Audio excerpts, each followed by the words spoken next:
BetOnline is the world's most trusted betting platform, your number one source for online betting. From the earliest odds to in-game live betting, BetOnline provides you with all of the action and the ability to watch the games as they happen. Largest selection of odds on everything: football, NBA, college basketball, NHL, UFC, MMA. Head to BetOnline today to get in on the action with America's most trusted site for online wagering. BetOnline, the game starts here. Welcome to another edition of Believe in Giants. Bob Papa, two-time Super Bowl champion Carl Banks. Happy Thanksgiving to everybody. The Giants are playing the Cowboys in Thanksgiving. Carl, we got to button up what was just an absolute mess on Sunday. You come off the bye. It's one thing to lose, and we've seen the Giants lose frustrating games, but this was one in which they really weren't that competitive in the football game. It was pretty much over by the second quarter. Yeah. And that's coming off a bye. And this team has to do some soul searching on a short week because what they kind of put on the field on Sunday is not going to be acceptable. No, it's not, Bob. And you know what? Let's tackle the elephant in the room where it seems that the things that Malik Nabers said just got all the attention and really wanted to put the focus on the coach, right?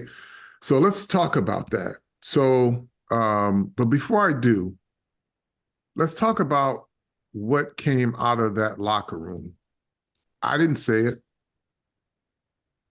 Brian Burns, we were asked today. Your leader, Dexter Lawrence, they beat the shit out of us today. Malik, and then he said they beat the shit out of us today, and we're soft. Malik Nabers, soft as fuck. Okay, that ain't called a coaching issue. You're calling each other out. But the thing that Malik Nabers said when they asked him, you know, were you frustrated? How come you didn't get the ball? He says, I don't know. You got to ask Dabes, right? He just knows he's tired of losing. Give me 21 more guys that are tired of losing, and this thing will change. But let's get into the, okay, why didn't you have the ball? And he's not wrong, but let's talk about why. Why is because they had 18 plays in the first half. 18 plays, 3 sacks, a few incompletions, and they ran the ball. So part of the reason you didn't get the ball is because your defense can't get off the effing field. Your offense had 18 plays. You're not wrong. You should be. They should be trying to microwave the ball to you. You had a couple good runs. Now, every pass play, he wasn't open. They had bracket coverage and then somebody over the top. There was one play in the first half where maybe DeVito could have gotten the ball in his direction. I don't know if it would have been completed or not, but there was only 8 dropbacks. He was 3 for 5 with 3 sacks. So 3 for 5, 3 sacks, 8 dropbacks. Probably only one of those could have been yours. Everything else had you bracketed. But that's not the issue. You are right, Malik. You're right. But the problem is, if you want to ask Daboll why you didn't get the ball more in the first half, Daboll's going to say, because we couldn't fucking get off the field. First drive, 17 plays, eats up the clock. You come out 3 and out, right? Your biggest plays were your running back and your tight end. The tight end got a 23-yard reception because of the triple coverage on you, right? But they don't give you enough opportunities to get going. That's why they didn't get you the ball. There were maybe 1 or 2 opportunities out of those 8 dropbacks where you had the opportunity. So you're right. You're absolutely right. But I can answer the why you didn't get the ball more in the first half, because you only had the ball 18 plays. Yeah, I think it was 39 plays to 18 in the first half. Yes. So you don't, in the 39 plays, that Tampa ran, I think they punted once. They scored damn near on every play, every drive. So that's why you didn't get the ball more, Malik. But I'm with you. I want you to be tired of losing. I want 21 other Malik Nabers to take the field. How about 53? 21 at a time, 11 at a time. Right? I want all of these guys to say, I'm just tired of losing. Right? Now, we have these different narratives that are talking about the locker room is lost because of what happened with Daniel Jones. Understand something, you folks in my timeline. You cling on to the thing that kind of reinforces what you're feeling, right? But here's the thing. Most of those performers on TV had no use for Daniel Jones. Many of them said he shouldn't be in football. Many of you, not all of you, many of you on my timeline said he's not an NFL quarterback. He shouldn't be in the NFL. So by them benching and ultimately releasing him, how do you flip to the side that the guys on TV didn't flip to? Because they were the ones who were just saying the same thing as you guys were saying. He ain't no good. He don't belong on the team. Now all of a sudden, oh, he lost the locker room because they released Daniel Jones. Not quite, but Daniel Jones was liked, contrary to what a lot of people were saying.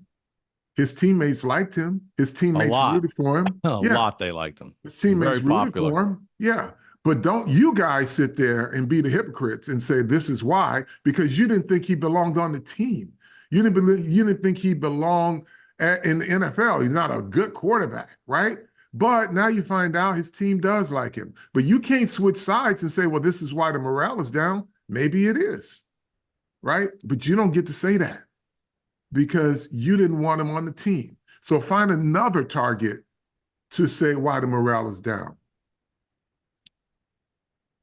I said it on the air, and I'm gonna go into a lot of areas, Bob, and I'm gonna touch a lot of things.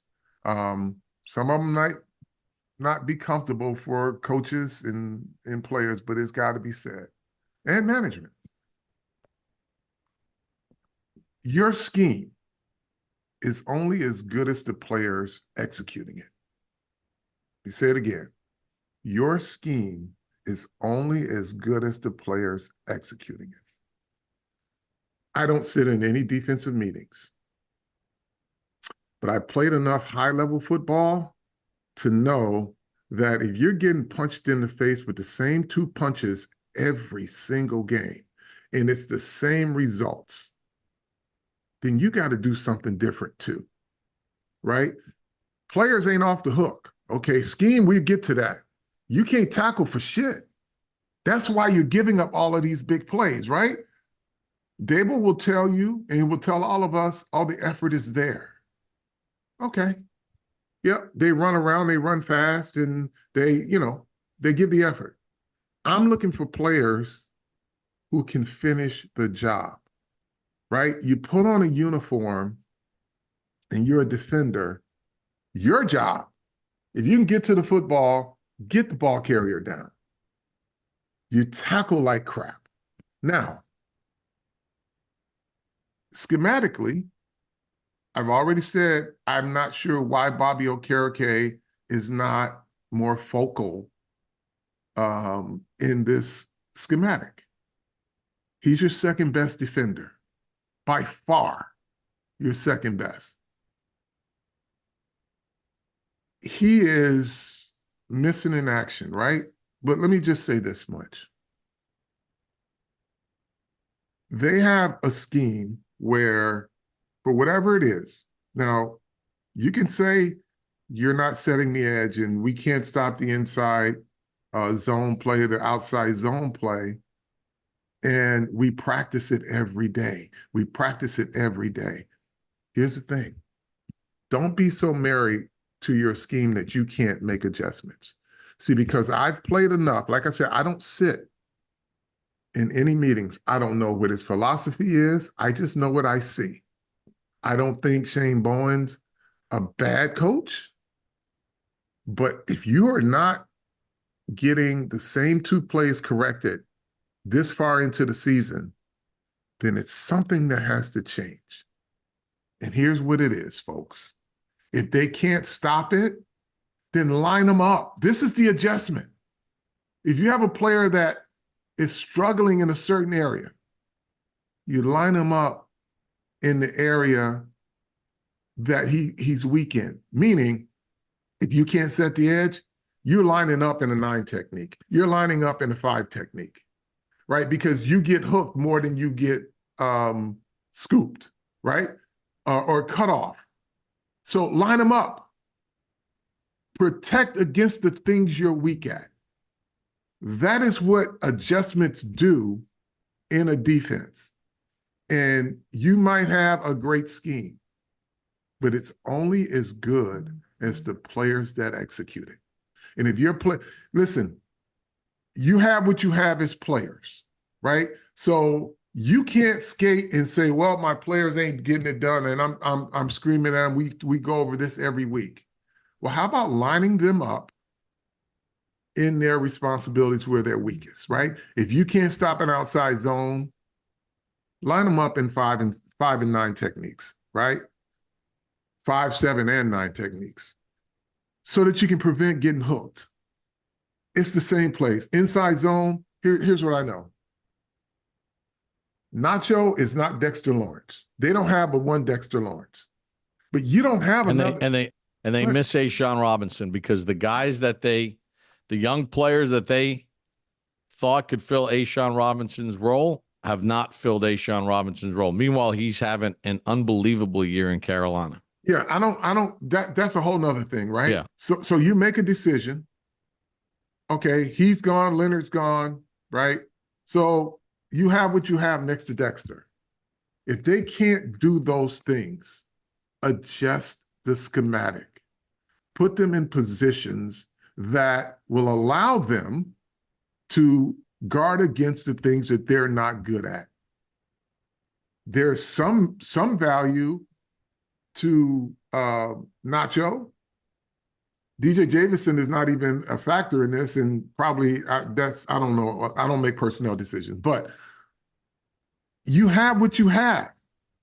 Figure out how to make them the best. Because if you're hammering, we got to do this. We got to stop this outside run. Guys, we got to stop this inside zone. Here's what we got to do. Here's what we got to do. It just keeps bouncing off their heads because they can't get it done that way. So line them up, give them a chance to give you a chance to have a good scheme. You can't be married to it so much that you're getting beat up on the same plays every week. And then Carl, it's a team game. Yep. And it's a team everything. It's collective team. So when they are in a situation to be successful, like I was watching this one play, the Bucs are pinned deep. They're trying to work their way out. So they're trying to get the drive started. And the Giants are in cover 2. And Mike Evans is being covered by Banks. And Banks he's in perfect position. He's forcing him to the inside. There's a safety sitting right there. And Banks goes for the head fake and jumps inside. And Mike Evans just runs an easy 12-yard out to get the drive started. Now, this has been going on since week 1. Like, I hate to do the Parcells thing. Just do your job. You're funneling him to the inside. Don't worry about the inside. That's where your help is. Instead, you give up an easy pitch and catch, and it gives the Bucs momentum. Well, okay, and so here's the other thing. When I look at Deonte Banks, I don't know if he's playing what they're teaching him or he just doesn't focus on fundamentals. There's sometimes he got called for a holding call on Evans one time. He jammed Evans so good. It was just the referees probably were shocked that he played it so well, so they called pass interference on him. And then there are other times he's just kind of a step behind, not committed to technique. And I'm like, are they teaching this or he's just not executing it? Right. So again, give your players a chance to have success against the things they're weak at. But if Deonte Banks is your best corner and teams are getting their biggest plays on your best corner and your second best corner or the guy who's out there, CB number 2, is not seeing as much smoke as Banks is, that means that they don't respect you, Banks.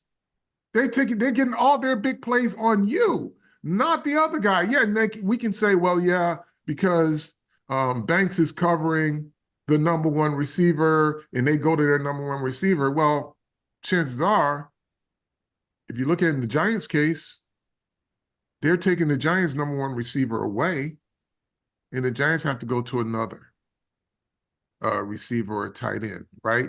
And then when they have the opportunity, enough plays, then they get to their number one guy, and then their number one guy can be dominant. But teams are starting out. You go on their number one guy, they say, okay, you can't cover him. And the number 2 corner has a day off. Normally, it's, okay, they got their best guy on our guy. We got to go and work on this number 2 corner. It's not happening. If you guys, and people are saying this, these narratives, the team has quit on Coach Daboll. Y'all in it together.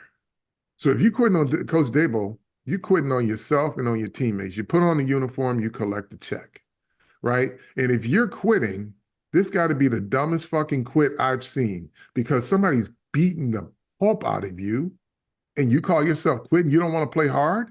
This ain't basketball, right? Where you can just run up and down the court and not get into any action and quiet quit. You can't do that in football. They are pounding you. They are making you look stupid. And y'all want to buy in to this performative narrative that's out there in the media space about y'all quit. Y'all quit. Y'all quit on Daboll. They don't like Daboll. Y'all quitting on yourselves too. Because if you really quitting, fake an injury, tell them to deactivate you, don't get your check. That's quitting, right? If you want to protest your coach, you got 2 things you can do: not show up or go out and play your ass off. Because quitting while getting beat up every single game, that ain't it. And here's another thing. I just want to go back to this when Malik Nabers said he's tired of losing. I'm going to tell you another guy who's tired of losing. You're going to see him on Thanksgiving. His name is Micah Parsons. This is what Micah Parsons said. So while you guys are listening to your friends or the people who you think are your friends in the media telling you that the team is tanking, here's what Micah Parsons said. I don't care what they think they're doing in the front office. I ain't tanking for nobody. I'm out here. I got games left. I want to win games. Now, that sounds like a guy who's competitive, who gives a damn about how he plays, right? That's what you should be saying. You can say the team is tanking. You can do something about that, right? I don't think they're tanking, because I don't believe that. I know, but here's the thing. I know Brian Daboll gives a damn. He wants to win, right? So if you guys are letting the outside stuff seep into your mindset as football players, then you're not really approaching this game the right way. Because when you get on the field and you take the field in Dallas and you say, yeah, they tanking, I don't want to play, guess who don't give a fuck about your feelings? The Dallas Cowboys. Just like the Tampa Bay Buccaneers. They were on a 4-game losing streak, right? You would think, hey, this is a shot. We can get them while they're down. They showed up because you know what they thought? Y'all ain't going to show up. Y'all soft. Y'all ass. Y'all soft as fuck. That's what your teammates say about you, right? So how come you can't get a mentality of, hey, just because they say we tanking, we ain't got to believe it. We get paid, right? Because if you accept that as a player, then you're putting on film soft performance, ass performance, soft as fuck performances. That's what you put on. You're an independent contractor, right? Exactly. You're an independent contractor. What you put on tape affects your bottom line. Ain't no guarantees. And here's a news flash. That stuff that goes on tape, let's say the team winds up only winning 2 or 3 games this year. You think that you're going to be wanted back? By any coach. Correct. By any coach. Or by any other team. If you put that on film, you're playing yourself out of the league. Right. And so if you say that you're not soft, then fucking prove it. Go out and compete. Follow the lead of your youngest wide receiver. He's saying he's tired of it. He's calling everybody soft as fuck. His words, right? When he's frustrated because he can't get the ball in the first half, guess what? This is a team sport. He ain't getting the ball because they had it 18 times. They had 8 drop back passes and he had 1 opportunity. If you're on defense and you got that guy on the other side of the bench, you want to get him on the field as much as possible. You want to be able to get 3 and out so that your offense can start cooking, because you can't even microwave enough plays for him if you only got 18 and you got 8 drop back passes. You just can't. He had, possibility of 1 open, maybe 2. Quarterback gets sacked. Yeah, quarterback gets sacked 3 times. So, yeah, I know he's frustrated. When he says, go ask Dave, Dave will tell him, we had the ball 18 times, son. Your defense, which the coach will never say your defense, but that's an issue. But let me ask you this. Correct me if I'm wrong here. So that's true. Don't want to lose, tired of losing, hold each other accountable. But the other component of that is, doesn't each player, as good as that player may be, or lesser a player on your roster, don't they all have to do a soul-searching scout 100%. of like whatever I'm doing each week to get ready for the game, it ain't good enough, and I have to individually be better. I cannot drop a pass. I cannot miss a tackle. I cannot jump out of a gap when the defense is calling for me to do this. I have to use my technique and not be sloppy. I have to be better, because whatever I'm doing right now isn't good enough. And that goes for, every player across the board, right? Nobody's untouchable. Yeah, listen, Malik Nabers, I'm with you 100%, but I'm also going to tell you, catch the passes, even though you ain't getting a lot of them, you got to value possessions.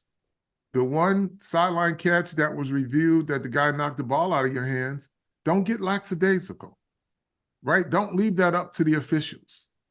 You got to value possessions, not you only, but every one of you, because you don't know the way your defense plays. You don't know when you're getting back on the field again, right?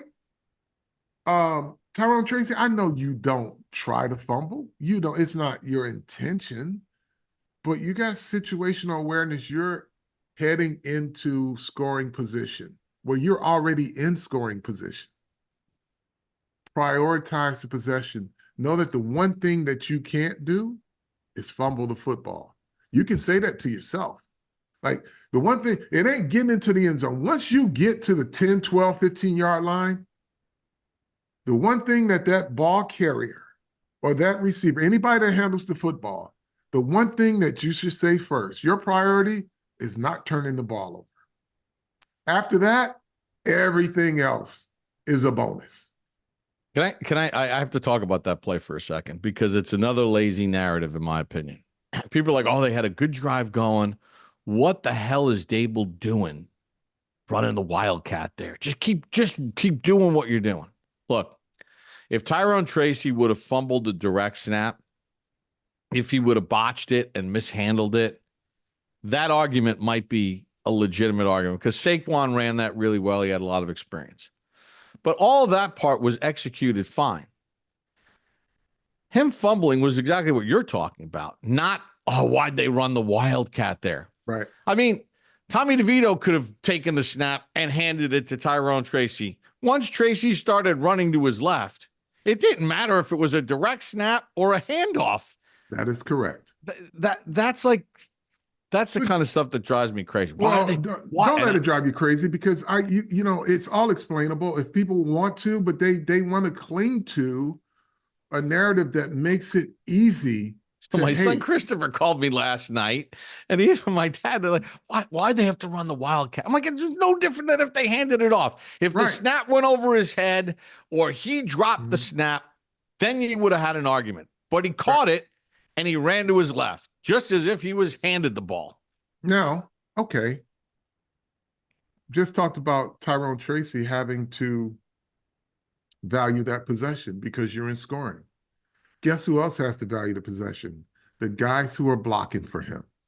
There were missed blocks on that. He got hit. Of course. A lot of guys miss blocks, right? So as offensive linemen, you got to value that possession too. The number one thing that you say is we can't turn the ball over. I can't miss a block that will allow us to turn the ball over, make us vulnerable to turnovers. So these are all things, these are player things, right? Now, let's just say you didn't like, and it's driving everybody crazy to see the greatness of Saquon Barkley. So let's establish two things, right? He wasn't going to do that here because you don't have that type of team, number one. Number two, in this, again, I think Joe Shane is incredibly smart. And I'm not, this is irregardless of what your decision was with Saquon Barkley, but I'm going to say this. Analytics don't have a heartbeat. You can look at positional value and you can say, well, we can't pay this position X amount of money. But you also have to look at the heartbeat of your team.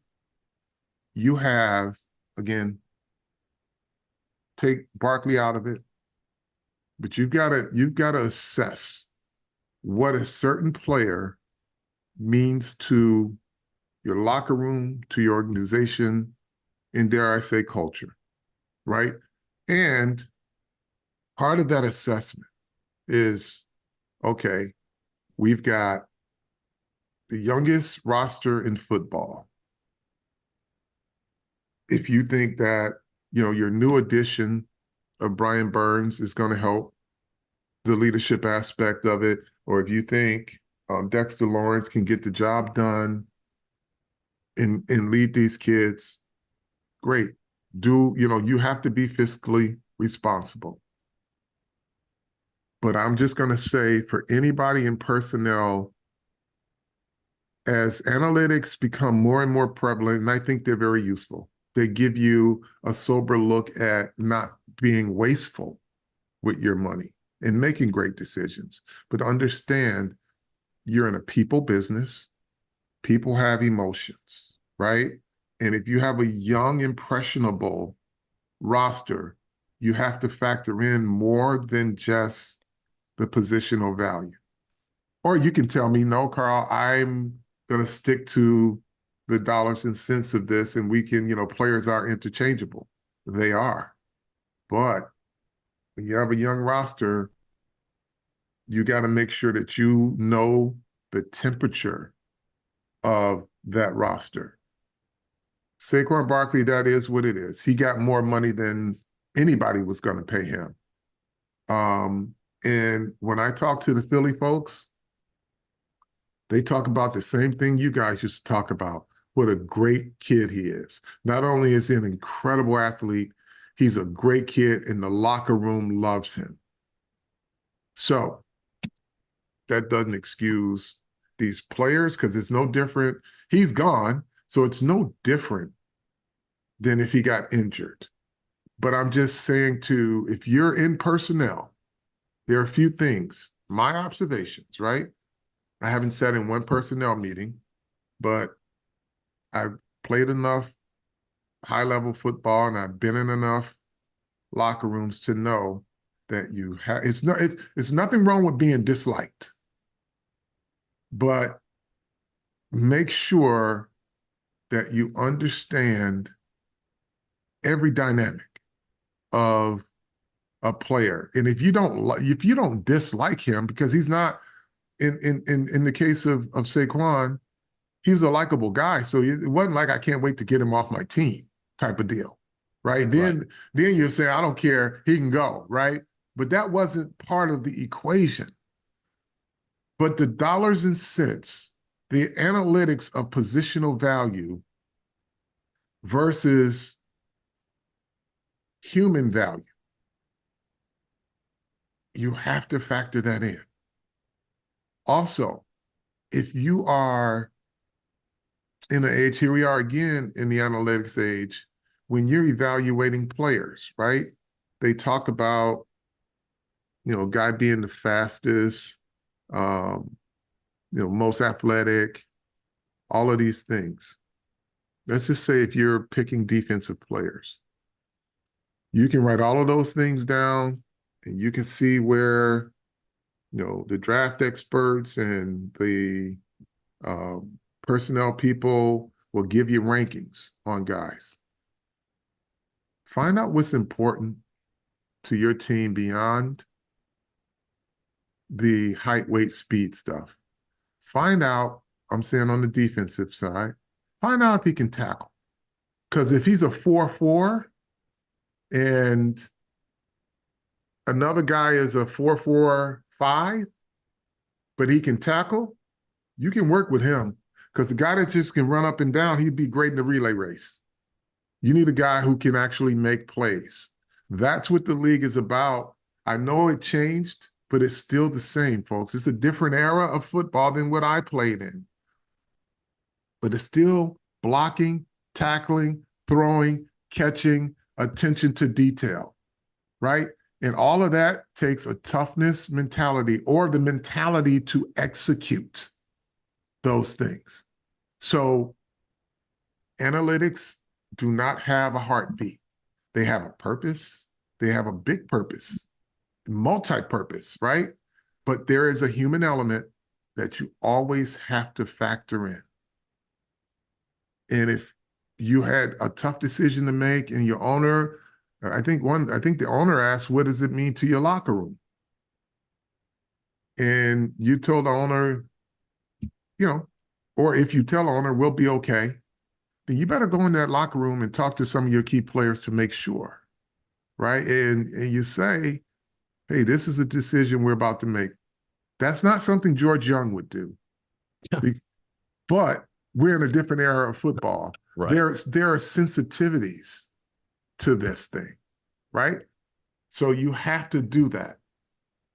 I ain't throwing shade at Joe, and I hope he comes back, and I think there's going to be some learnings from this. And one of those learnings from this type of season is to factor in all things. And if you say you did, then you're going to have to give something more weight than the other to try to get that part of it squared away. You got some good rookies here. Keep building, right? But analytics has a big place in this sport, but it's still played by humans. And we cannot eliminate the human aspect of that, especially when you're dealing with players that are very impactful, both on and off your field. We got to get to the game, but I got one thought on this Daniel Jones thing. Mm-hmm. Look, in today's NFL, with salary caps and with quarterbacks getting huge contracts and all kinds of clauses, the minute he was going to get benched, he was going to be number 3. Because these fans are like, I can't believe the way they treated him. They had him 3, and then they signed Tim Boyle, and then How about Daniel this? Jones was 4. I'm sorry to interrupt you. Some of the fans treated him worse. Yeah, go ahead. True. But it was always going to be that way from the minute that he benched him because of the injury clause. That meant he was never going to wear a Giants uniform again. So you had to sign a 4th quarterback because at some point this was inevitable that he was going to ask for his release. He wasn't going to just stand there. And you can't even have him as the number 3 because God forbid DeVito and Locke got hurt and you had no quarterback and he's your emergency quarterback, or you'd have to make him completely inactive. Yeah. He was never going to set on the field again the minute he got benched because of that clause. And he knew that. Daniel, everybody on board knew this. And then this whole scout team safety thing, he was just standing at the safety spot. It's a walkthrough. But he volunteered for it. But this is the narrative that the performers on TV will have you believe that they totally disrespected him. He stood there. And people that are so far away from the practice field that disseminates information, because none of these people that are reporting have, if you're a fan, your interests are hard. They're just interested in what they can put out there. Whatever the narrative is that they want to push, I don't knock the hustle. They got jobs to do it. But don't be led into things where half of it is true just to be sensational, and the other half of it makes it make sense. Right? Yeah, he stood there. Right? But someone said they made him play 4th string. I mean, they made him play safety. That's disrespectful. Really? Really? And then, the people that sit behind the TV desk, they don't know from A to Z if he took a snap, ran to the middle of the field, or just stood there as a scout team look. So yeah, well, here's the other thing. Be careful, folks. First team offense goes down the field. Second team offense goes down the field. And then the scout team is there to give a look, right? Mm-hmm. It's a walkthrough. Who keeps track of who's lined up where on the scout team on any other day? Right? Correct. He could have walked over and gone to defensive end. He could have gone to Kayvon. He could have gone to outside backer. It was a walkthrough. Look, in hindsight, they probably should have made the move the week before, to have less of a firestorm the week of the game. They could have done that. It didn't matter because nobody had use for him, right? The media, the same people that are saying, the media that are saying, oh, they mistreated, they lost the locker room with this move. Y'all were calling for this move a long time ago. Now all of a sudden you're saying no, they didn't. But even if they did, you can't say that because you wanted him out, right? You didn't think he had value. So if you wanted him out, you didn't think it would impact the locker room at all. As a matter of fact, I had in my timeline people, and my good friend Robert Randolph would put up there. Now, he hasn't said anything about this impacting the team, but he texted me, tweeted at me a few times, they're not playing hard because they don't want to play for Daniel Jones. Maybe they don't want to be out there with Daniel Jones, right? We know that's not true, but Robert didn't change his stance. That was his stance. So he hasn't said a thing about, they did him wrong. He hasn't said anything about that, but he did say they didn't want to play because Daniel Jones was their quarterback. Well, you find out that locker room loves him, and that ain't why they ain't playing. They ain't playing because they need to have a little more pride about what they're doing. Now, I want to give DeVito a little defense here. He looked harried in the first half, but remember something. He has not worked with the first team offense since the last preseason game in any way, shape, or form. So it's been a while. And then the second half, they got into a little bit of a rhythm. Now, granted, we all understand Tampa's playing nothing deep. We're not going to give up a quick score. So there are things to be had. I think he's going to play better. I think the offense will be better on Thursday, even though it's a short week.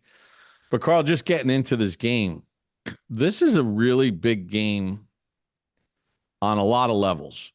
And one of the things is the Cowboys are winless at home, like the Giants. The Cowboys have a point differential of minus 118. They've lost their home games by an average of 24 points a game, all of them. Mm-hmm. And they're only scoring 13 points a game at home this season. And that number's that high only because they had that crazy comeback against Baltimore that they lost. Mm-hmm. This team's got to go out and perform. I don't know if they're going to win. I don't know if they're going to lose. But it can't look like it looked on Sunday. If you got any pride about yourself as a group, you're gonna have to show. You have to show up. Dallas is down some key players, but they can make a game ugly for you, and they're gonna count on their defense to rule the day for them. And they'll just keep giving their defense will keep giving their offense opportunities. And obviously, CeeDee Lamb is uncovered when he's covered, but I want to see some individual pride. They're all in it together. This is not a Daboll thing. This is not a Shane thing. You're all in it. It's a Giant thing, right? And if your teammates say that you're ass, they beat the shit out of you, and you're soft as shit, take that part of it, right? Take it to heart and prove to your teammates and to one another that that is not what it is. Because, and I'm going to say this again, the Dallas Cowboys will take the field and say, fuck your feelings. You're going to have to go out and play. And you have to prove that you're not soft, and you have to prove that you can execute under duress and that you can do the routine things. And as play callers, defensive coordinator, put your guys in position to where if you can't stop something, line them up in it. You cannot be, and I'm not saying this as a fact, but I'm telling you what I'm seeing. You can't be so married to a scheme that you can't adjust. Just line them up in it. Doesn't matter if they know it. If the other team says, oh, they lining them up now, we can't run the outside, that's to your advantage. But if you got guys that can't do it consistently, line them up in that area where you're getting hurt. Just line them up. Let the other team figure out that they can't run it and they got to run it where, you're weaker. And then you make that adjustment. But just telling the guy, you got to do this, you got to do this, and they're not doing it, then line them up in it. Or you say, well, they're just not good enough. Well, this is what you got. Work with what you got, right? But give them a chance to make you a better coach. Not in a meeting. I'm just looking at what I'm looking at. And this is coach, this is player. Your players, you do have a responsibility. You tackle like shit. And it's the same two punches they hitting you in the face with every week. Inside zone, outside zone. And when they hit them, they hit for 20. They hit for 30. They hit for 19. Little Giants pride. Whether you want to play for this coach or not, have some pride in yourself. Because when you put on that uniform as an independent contractor, you're putting your work, your resume on film. And contrary to what folks think out in the performance world of media, it matters. It matters. All of those ex-players, they know it matters what you put on tape. They can say, they don't want to play. They've seen a lot of their teammates that didn't want to play that didn't show up, right? You have Hall of Famers on TV talking. They know what it takes, right?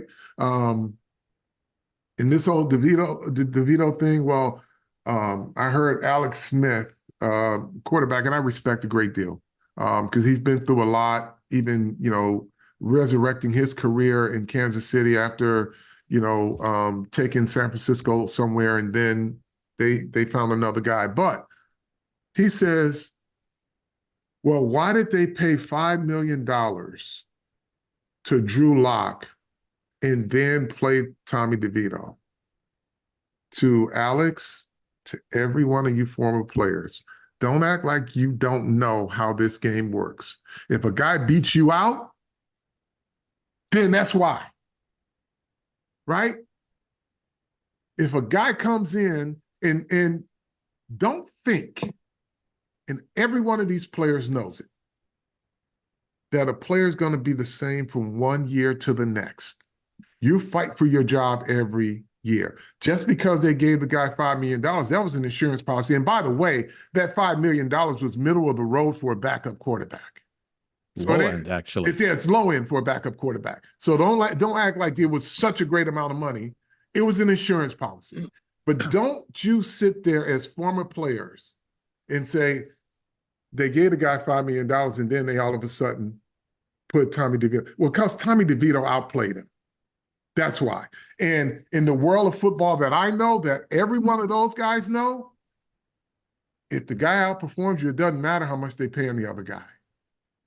But don't assume because Tommy DeVito, the undrafted free agent, was going to come back into the NFL the next year, knowing that his job, the livelihood, the profession he's chosen, depends on him making progress from year to year in order for him to even stay employed. Don't assume that he's going to be the same guy that left, because he wasn't, and hats off to him. He went out and competed like the job was his as a backup. He earned that right. Now, say what you want. They gave the other guy $5 million, and I'm going to say this. If he was in there, I'm going to root for him as hard as I root for DeVito. But this narrative of, well, why did they give this guy $5 million and then all of a sudden put DeVito in? That's why the culture is broke. No, the culture ain't broke because they see DeVito. They're in that locker room. They're on the practice field. They see what DeVito did in training camp. Yeah, I mean, exactly. And you know, they said then they're all saying, well, he should have been the backup all along. But they were going piece by piece with all of this. And you can't look at the contract situation and piece it all together to come up with the thread that you want now. You have to look at everything in real time. Mm-hmm. When everything happened, what the statuses were. Well, we already discussed this on the last show anyway. Yeah. Don't be the be right guy either. I mean, Dallas is averaging 14 points a game at home. It was 10-9 last week going into the fourth quarter with Washington. Then Turpin made a big play, and then Turpin returned a kick, and all those other things. All hell broke loose. Wanye Thomas returned the onside kick for a touchdown. You know, then the McLaurin play, the missed extra point. There's a lot of things that happened in that fourth quarter, but Dallas doesn't run the ball well. Don't let them run the ball on you. Well, Dallas, they think they can. They think they can now. They're going to try, because every team that couldn't. Now, remember, Dallas couldn't run the ball well the first game, and they did okay. And they stopped the run the first game. And they couldn't stop the run the first game. Going into the first game, they did that pretty well too. So my last point is this. Start strong, finish strong, play with pride. Simple as that. You're going to be wearing, every team that plays on Thanksgiving, there's a silhouette of John Madden. You know, the Thanksgiving game is a tribute to John Madden for everything that he's done for the game, the Hall of Famer. Everybody's going to be watching. You think that you're under a lot of heat right now? You put a stinker up on Thursday while everybody in the nation is watching, including the other teams, you're going to have some problems, because you're going against a team that has lost every home game by an average of 24 points. Now, I'm not expecting the Giants to go in there and put a 40 burger up. I can't remember the last time they scored 40 points. But just go out there and play well, play competitive, give yourself a legitimate chance to win the game. Mm-hmm. And then let the chips fall where they may. Yeah, but giving yourself a legitimate chance means making tackles, ball security, and valuing possessions. And you start, and when you're on the road, you start strong, you got to finish strong, because they're going to keep fighting, right? They're going to keep punching to see if you're still the suckers that they saw on film the week before and the week before that. So if you get a little something going, then you're going to have to pack a punch yourself and finish the job because they're going to keep punching at you and waiting for you to show the team that they've seen on film. That's how that goes. All right, Carl. We want to wish all of our viewers and listeners a very healthy and happy Thanksgiving. We'll be at work on Thanksgiving Day, but we'll digest all of this and talk about the react to all of this after when the game ends. But how do we like to end this? Tell a friend to tell a friend. Believe in Giants.